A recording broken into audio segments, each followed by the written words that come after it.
Your eyes are stealing from your ears. Every time you turn on a movie, every time you open a YouTube video, you are making a choice that destroys your ability to hear the real world. You think you are learning, but you are actually just reading. It is the single biggest addiction in language learning. I call it the Subtitle Safety Net, and today we are going to cut it down. If you want to understand me, or anyone in New York, London, or Sydney, you have to stop looking and start listening. Welcome to the deep end. I am Daisy. And I'm Professor Peter Hanson. Let's get to work. Peter, that was a very intense opening. The Subtitle Safety Net. That sounds almost dangerous, but most of our listeners, perhaps 90% of them, feel panic, genuine physical panic if they cannot see the words on the screen. Why is this such a critical error? Because reading is not listening. It sounds simple, but let's look at the biology of it. When I was teaching at the university back in '98, I had a student named Marco. Marco was brilliant. He could write essays on American politics that were better than my native-speaking students. His grammar was perfect. His vocabulary was encyclopedic. But one day, I invited the class to a noisy diner on 3rd Avenue for a celebration. A classic New York diner? Exactly. Clattering plates, shouting waiters, traffic outside, real life. And Marco froze. He sat there for 45 minutes, staring at his coffee cup, terrified. The waitress asked him, "You want a refill, hun?" And he just looked at her like she was speaking Martian. He knew the word refill, he knew the word hun or honey, but without seeing the letters R-E-F-I-L-L, his brain couldn't process the sound. He had trained his eyes, Daisy, but his ears were still infants. That is a heartbreaking story, but it is so common. I want to slow down for a moment and look at that phrase you used, Martian. You said she looked like she was speaking Martian. Yes. For our listeners, Peter is referring to the planet Mars. Martian implies an alien language, something completely unintelligible. It means Marco felt like he was on a different planet. And that is the tragedy of subtitles. They keep you in a classroom, even when you're watching a movie about the real world. Precisely. When you read, your brain processes information at the speed of light. You see the whole sentence instantly. Do you want a refill?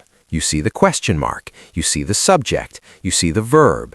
But when you listen, the information is linear. It comes one sound at a time. Do you want? If you're reading, you're cheating the linear process. You're skipping to the end. And that's why when you take the subtitles away, you feel that panic. Your brain is waiting for the visual cue, but it never comes. So, Peter, let's play a game. Or rather, let's do a drill. I want to prove to our listeners how different reading is from listening. I love this. Let's do it. I am going to say a sentence in my standard British pronunciation. I want you to repeat it, Peter, in your standard American accent. But I want the listeners to close their eyes. Do not look at the transcript. Just listen. Here's the sentence. I literally cannot wait to get a bottle of water. Okay, that is very crisp, Daisy. I literally cannot wait to get a bottle of water. Now, Peter, say that like a normal New Yorker talking to a friend. Fast, connected. I literally can't wait to get a bottle of water. Actually, let me make it even more real. I literally can't wait to get a bottle of water. It comes out like, I literally can't wait to get a bottle of water. Stop right there. This is gold. Listeners, keep your eyes closed. Listen to the difference. I said bottle of water, B-O-T-T-L-E. I pronounced the T's. Peter said bottle. It sounds like a D. It is a D. In American English, when a T is between two vowels, it becomes a soft D. We call it the flap T. But here's the problem with subtitles. If you're watching an American movie, the subtitle says W-A-T-E-R. Your brain sees the T. It expects the T. But your ear hears a D. This creates a conflict, a cognitive dissonance. Cognitive dissonance. That's a beautiful high-level phrase. It means mental stress or discomfort experienced by a person who holds two or more contradictory beliefs, ideas, or values. Your eyes believe water with a T, your ears believe wader with a D. The subtitle lies to you. It lies. That's exactly it. Subtitles are lies because English spelling is a lie. English is not a phonetic language. If you read the word enough, E-N-O-U-G-H, and you try to pronounce it based on the spelling, you might say E-no-ug-huh. But the sound is enough. If you're reading the subtitle enough, you're reinforcing the wrong connection between the image of the word and the sound of the word. So, by reading, you're actually training your brain to ignore the reality of the sound. You're training yourself to be deaf to the nuance. You're training yourself to be a reader, not a speaker. And I want to go back to that diner story with Marco. Do you know what happened next? Tell us. I took the menu away from him. I told him, Marco, look at my mouth. Do not look at the table. Do not look at the menu. Look at my mouth. I asked him, Marco, are you hungry? He nodded. I said, good. Ask the lady for eggs. He was sweating. Literally sweating, because he had no safety net. But he looked at the waitress, he took a breath, and he said, can I have eggs? She understood him. And the look on his face, it was like he had just unlocked a superpower. That moment of connection, that's what we're all chasing. But Peter, it's scary. It requires vulnerability. Vulnerability, yes. That's the key word for today. Let's unpack that word, vulnerability. It's the quality or state of being exposed to the possibility of being attacked or harmed, either physically or emotionally.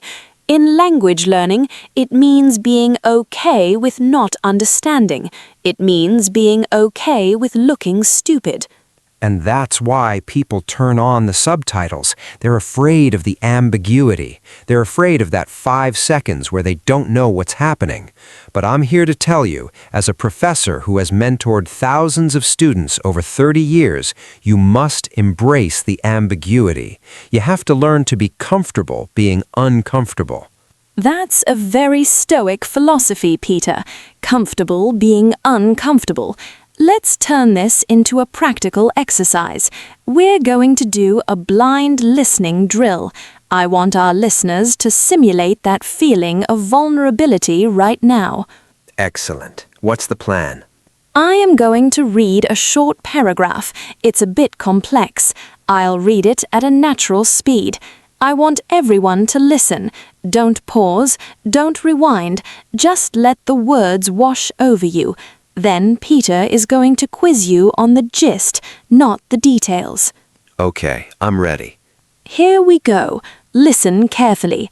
Despite the overwhelming evidence suggesting that digital immersion facilitates rapid vocabulary acquisition, many traditional linguists argue that the absence of structural grammar drills leads to a fossilization of errors, particularly in adult learners who lack the neuroplasticity of children. Woo, that was heavy. That was academic. It was. Now, Peter, if you were a student who is addicted to subtitles, what would you have just done? I would have panicked at the word neuroplasticity. I would have panicked at fossilization. I would have stopped listening to try and figure out what those words meant, and I would have missed the rest of the sentence. Exactly. You would have gotten stuck on the difficult words. But Peter, as a master listener, what was the gist of that sentence? What was the main idea?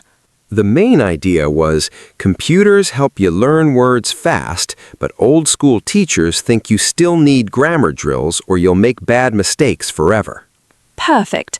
You stripped away the complexity and found the core message.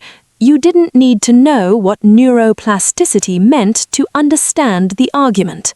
And this is the skill you kill when you use subtitles. When you read, you don't have to guess from context. You just look up the word. But when you listen, you have to use logic. You have to use intuition. You have to say, okay, I missed that big word, but I heard children and adults and mistakes, so I can guess the meaning. That guessing process, that's where fluency lives. It's about tolerance for missing out. You have to tolerate the fact that you will not catch 100% of the words. Let me tell you another story. This one is from my time living in Tokyo. I didn't speak Japanese well. I was young, maybe 24. I went to a comedy club, a rakugo performance, traditional storytelling. I sat in the back. I understood maybe 20%. Only 20%? And you stayed? I stayed for 2 hours. And let me tell you, it was one of the best listening exercises of my life. Because I watched the audience. When they laughed, I laughed. I watched the performer's face. When he looked angry, I felt the anger. I was listening with my eyes, my emotional intelligence, and my ears. By the end of the night, I had picked up 3 or 4 repeated phrases, just because of the context. If I had subtitles, I would have just read the script and learned nothing about the rhythm or the emotion. You were immersed. You were swimming in the deep end. I was drowning, Daisy, but drowning is how you learn to swim. That is a bit dramatic, but I agree. So let's talk about the specific mechanics of how to transition, because we cannot just tell people stop it and expect them to succeed. It is an addiction. We need a weaning process. Agreed. You cannot go cold turkey. Cold turkey. Let's break that down. To quit something cold turkey means to stop abruptly and completely, without tapering off, usually used for smoking or drugs. Peter is saying you cannot just turn off subtitles today and understand everything tomorrow. Right. So here's my 3-step ladder for escaping the subtitle trap. I developed this for my advanced students at the university. Step 1. Step 1 is the second pass. This is for people who are terrified. Watch a scene, just a 5-minute scene, with subtitles. Understand the story, check the difficult words, feel safe. Then turn the subtitles off and watch the exact same 5-minute scene again immediately. I see. So the first time provides the context, so your brain isn't panicking. The second time, your ears are doing the work, but they already know what to expect. Exactly. You're bridging the gap. You know the guy is going to say, "I'm angry." So when you hear him scream, your brain maps the sound to the meaning you already know. You are verifying the sound rather than discovering it. That is very practical. Step 2? Step 2 is the shadow. You watch a short clip, maybe 10 seconds, no subtitles. You listen. Then you pause and try to repeat exactly what they said. Not just the words, but the melody, the hum, the emotion. Shadowing is famous, but it is hard. Can we demonstrate? Sure.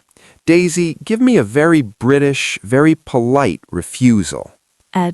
I am terribly sorry, but I really don't think I can make it this evening. Okay, listeners, listen to the music. I am terribly sorry. It goes up and down. If I read the subtitles, I just read a flat line. But if I shadow Daisy, I have to mimic her pitch. I am terribly sorry. Your British accent needs some work, Professor.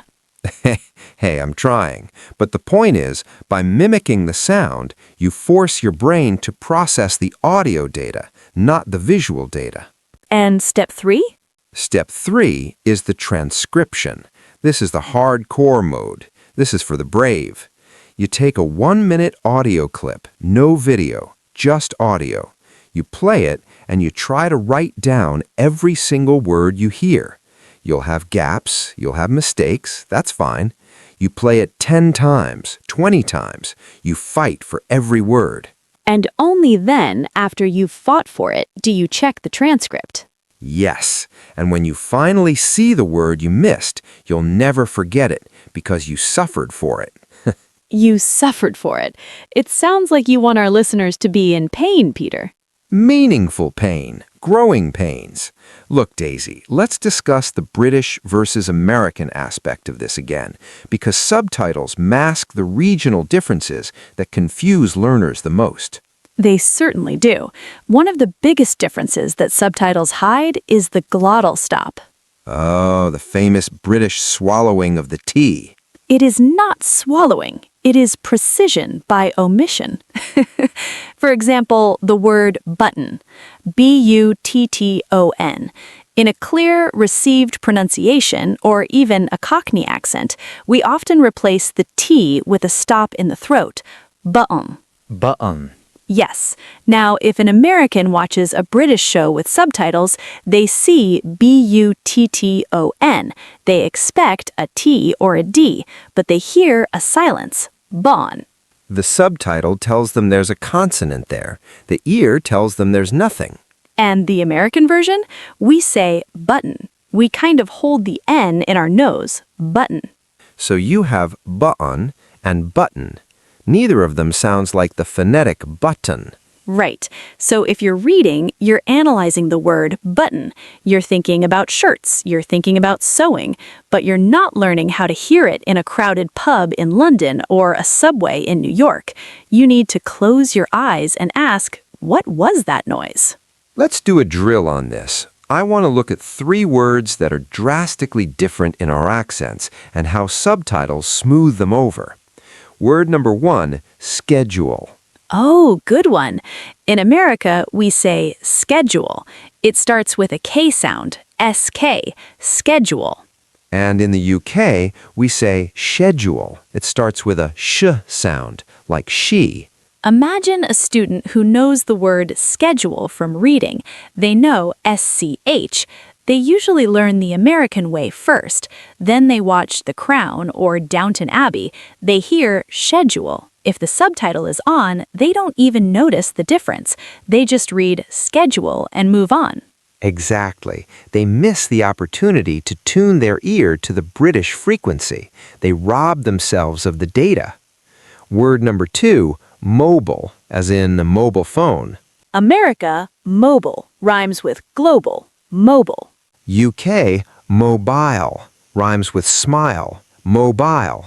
That is a huge difference. Give me my mobile versus give me my mobile. If you're reading, it's the same word. If you're listening, they're 2 different languages.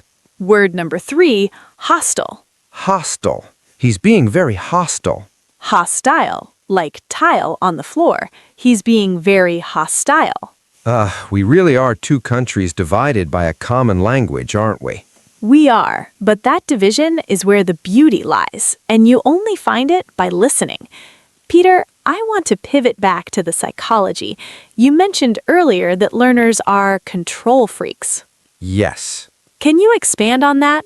I see this in my students in London, too. They want to control every variable. It's human nature. We like safety. We like predictability. When you learn a language in school, everything is controlled. The teacher speaks slowly, the book has the answers in the back, the audio is recorded in a studio, you get an A on the test if you memorize the list, you feel in control. And then you step onto the street. And the street is chaos. The street is slang. The street is mumbling. The street is background noise. The street is people interrupting each other. The subtitles are your attempt to bring the order of the classroom into the chaos of the street. You're trying to force the world to be a textbook. That is a powerful image, forcing the world to be a textbook. But the world refuses, so you have a choice. You can stay in the textbook, safe, warm, but isolated, or you can step into the chaos. and the only way to step into the chaos is to take off the blinders, or in this case, the text overlay. It reminds me of learning to ride a bicycle. The subtitles are the training wheels, or stabilizers, as we say in the UK.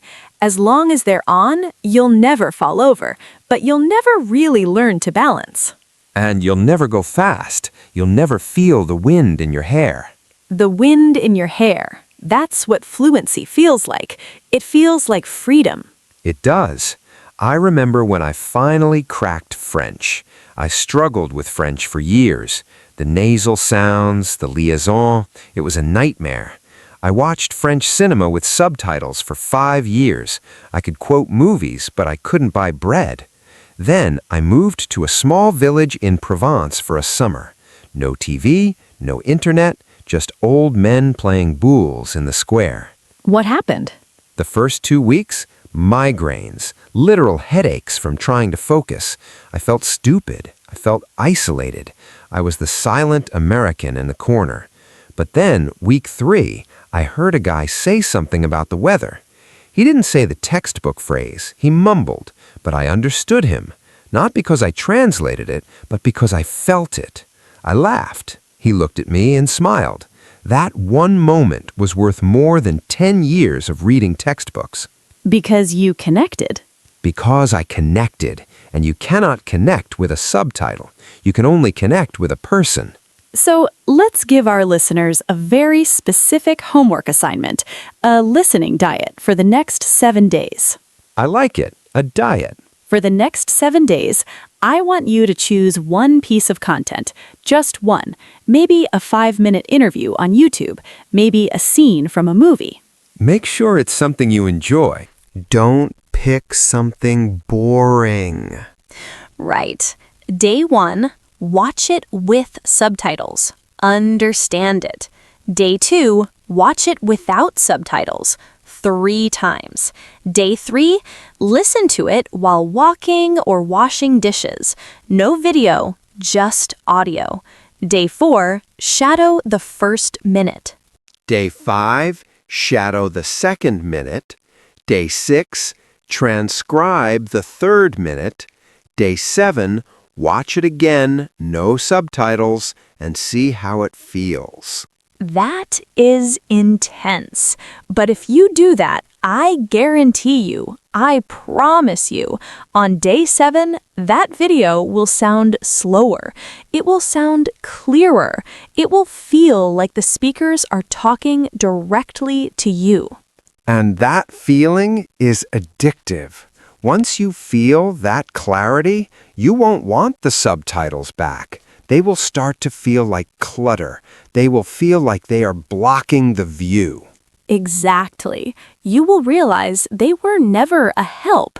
They were a wall, a glass wall, but a wall.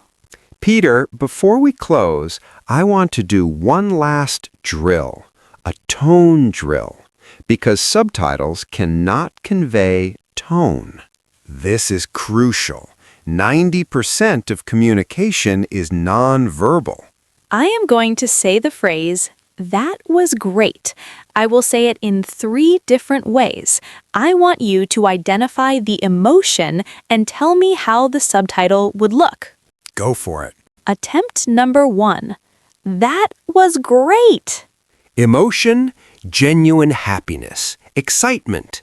The subtitle would just be, "That was great," maybe an exclamation point.